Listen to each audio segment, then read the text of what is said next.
Hello students, welcome to WB online home tuition. আশা করি তোমরা সবাই ভালো আছো। আজকে আমি তোমাদের সাথে শেয়ার করব পশ্চিমবঙ্গ মধ্যশিক্ষা পর্ষদের একাদশ শ্রেণীর ইতিহাস বিষয়ের কিছু গুরুত্বপূর্ণ কোশ্চেন অ্যান্সার আজকে আলোচনা করব। তো নিউ সিলেবাস অনুযায়ী 2024-এর ক্লাস 11-এর তো চ্যাপ্টার 1 লার্নিং হিস্ট্রি বা ইতিহাসের পার্ট যে অধ্যায়টি আছে, তো আজকে পার্ট 1 আজকে আমরা আলোচনা করব। তো ইম্পর্টেন্ট কিছু গুরুত্বপূর্ণ কোশ্চেন অ্যান্ড অ্যান্সার, তো তোমাদের এমসিকিউ থাকবে, তো এখানে আমি এসিকিউ আকারে তোমাদের সাথে শেয়ার করব। তো খুবই গুরুত্বপূর্ণ কোশ্চেনগুলি, যেগুলি আসার সম্ভাবনা প্রবল। তো এখানে প্রথম যে কোশ্চেনটি আছে, ইতিহাস শব্দটির অর্থ হলো মানব সভ্যতার বিবর্তনের কাহিনী। তো এরপরে 2 নম্বর কোশ্চেনটি, প্রথম ইতিহাসের সংজ্ঞা নিরূপণের চেষ্টা করেছিলেন গ্রিকরা। তারপরে 3 নম্বর, হিস্ট্রি ইংরেজিতে ইংরেজি হিস্ট্রি শব্দটি এসেছে ল্যাটিন শব্দের কোথা থেকে? হিস্টোর থেকে। ওকে, 4 দাগে দেখো, হিস্টোর শব্দের অর্থ কি? হিস্টোর শব্দের অর্থ হলো জ্ঞান। তো বন্ধুরা, এরপরে আমরা আলোচনা করব 5 দাগের হিস্টোরিয়া শব্দের অর্থ কি।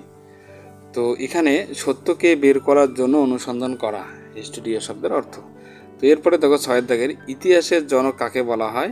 হেরোডোটাসকে ইতিহাসের জনক বলা হয়। তো এরপরে দেখো 7 দাগের, হেরোডোটাসকে ইতিহাসের জনক কে বলেছেন?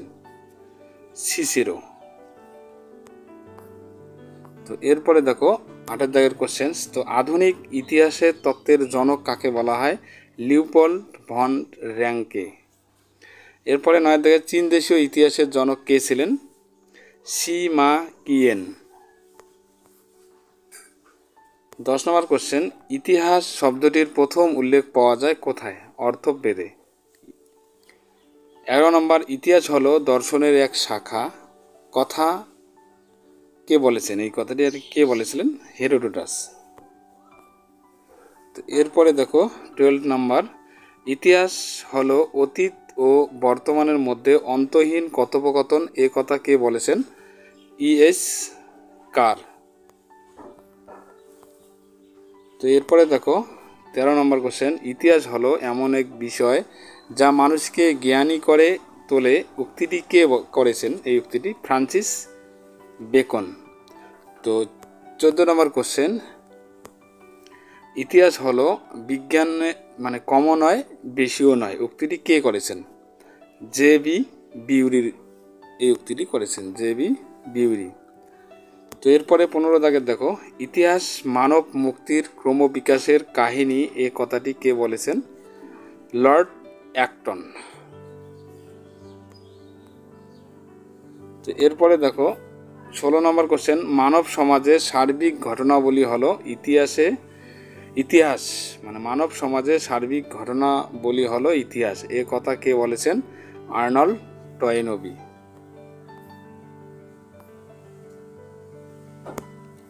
এরপরে 17 দাগের দেখো, আজ পর্যন্ত মানব সমাজের ক্রমবিবর্তনের ইতিহাস হলো শ্রেণী সংগ্রামের ইতিহাস, উক্তিটি কে করেছেন? উক্তিটি করেছেন কার্ল মার্কস। তো এরপরে 18 দাগের কোশ্চেন, বিবর্তনবাদের জনক কাকে বলা হয়? এটা আমরা জানি সবাই, ডারউইনকে বিবর্তনবাদের জনক বলা হয়। তো 19 নম্বর, মানব ইতিহাসে কোন যুগ সবচেয়ে দীর্ঘ সময় ধরে চলেছিল? মানব ইতিহাসে কোন যুগ সবচেয়ে দীর্ঘ সময় ধরে চলেছে? তো উত্তর হবে এখানে প্রাচীন যুগ দীর্ঘ সময় ধরে চলেছিল। তো এরপরে 20 দাগের, প্রাক ইতিহাস শব্দটির অর্থ কী? যে সময় লিখিত বিবরণী ইতিহাস রচনার প্রধান উৎস ছিল না। ওকে, এরপরে 21 নম্বর, মানুষের ইতিহাস যতদিন নথিভুক্ত বা লিখিত হয়নি তাকে কি বলা হয়? প্রাক ঐতিহাসিক যুগ বলা হয়। তো এরপরে দেখো 22 নম্বর, কোন যুগকে সভ্যতার উষাকাল বলে? তো প্রাক ঐতিহাসিক যুগকে সভ্যতার উষাকাল বলা হয়। এরপরে দেখো 24 নম্বর, প্রাক ঐতিহাসিক যুগের ইতিহাসের প্রধান উপাদান কি? তো প্রাক ঐতিহাসিক যুগের ইতিহাসের প্রধান উপাদান হলো জীবাশ্ম। তো 25 নম্বর দেখো, 1833 খ্রিস্টাব্দে ফরাসি ভাষায় প্রাক ইতিহাস শব্দটি প্রথম কে ব্যবহার করেন? পল টুর্নাল। 26 নম্বর, ইংরেজিতে প্রি হিস্টরি কথাটি প্রথম কে ব্যবহার করেন? তো উত্তর হবে ড্যানিয়েল উইলসন ইংরেজিতে প্রি হিস্টরি কথাটি ব্যবহার করেন। তো এরপরে দেখো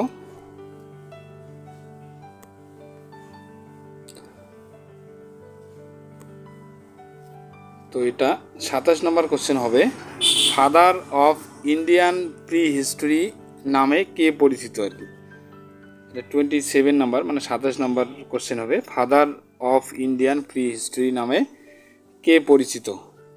তো এখানে উত্তরটি হবে রবার্ট ব্রুস ফুট।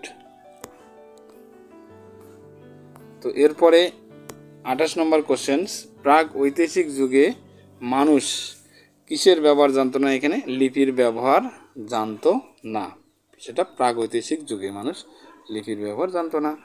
তো এরপরে দেখো 29 নম্বর কোশ্চেন, পৃথিবীতে হোমো সেপিয়েন্স বা প্রথম আধুনিক মানবের উদ্ভব ঘটে কোন যুগে? তো উত্তর হবে প্রাক ঐতিহাসিক যুগে।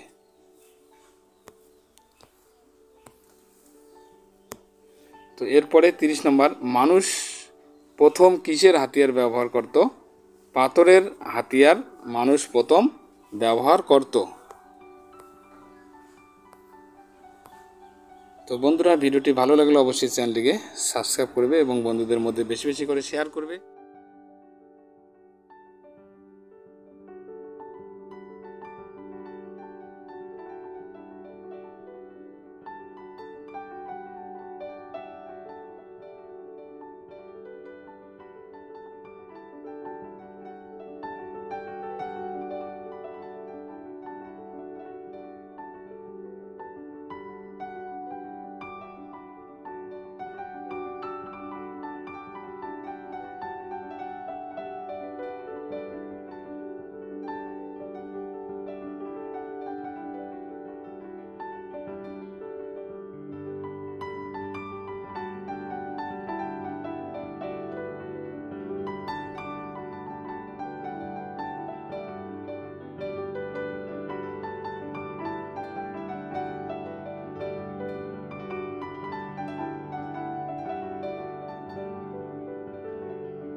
Please subscribe my channel. আমার ভিডিও দেখার জন্য তোমাদের সবাইকে অসংখ্য ধন্যবাদ।